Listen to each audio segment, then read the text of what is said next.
ଦାସିଆ ଭାଇ ଯଦି ନଥିବ ତାହେଲେ ମୋ ଭାଉଜ ଥିବ, ଭାଉଜ ନଥିଲେ ମୋ ଝିଆରୀ ଥିବ। ବନମାଳୀ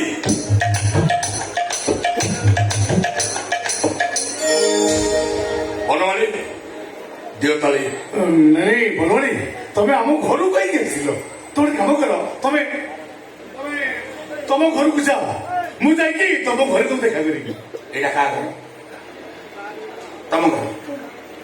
ବନମାଳୀ ଏଇଟା ବି ମୋ ଘର, ବନ୍ଧା ରଖିଛି।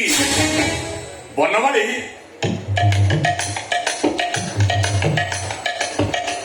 ନ ମୁକାଳିବା ଯେ ଘରଟି ମୋରି ଅଟେ।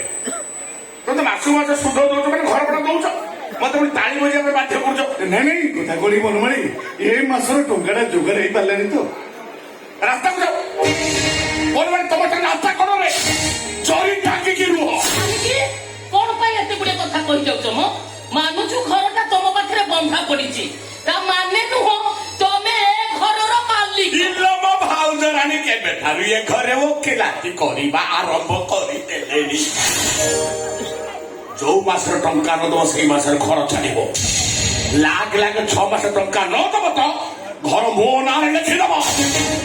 ଟଙ୍କା କଣ ଗଛରେ ଫଳୁଛି ନା ତମ ସ୍ୱାମୀ ଦେବତା ମୋ ବାହାରେ କତେଇକି ରଖୁଛନ୍ତି? ବନମାଳୀ 24 ଘଣ୍ଟା ସମୟ ଦେଲି, କାଲି ଏଇ ସମୟରେ ଆସିବୁ। ଟଙ୍କା ନ ଦବୁ ତ ବେକରେ ଗାମୁଛା ପକାଇ ଘୋଷାଡ଼ି ନେଇ ରାସ୍ତାରେ ଠିଆ କରିଦେବି। ବନମାଳୀ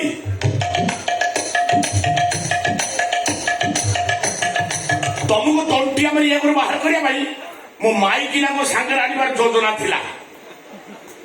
ସେ ବଦମାସି ମାଇକିନା 7 ଦିନ ତଳେ ଗୋଟେ ମାଛ ବେପାରୀ ସାଙ୍ଗରେ ପଳେଇଲା।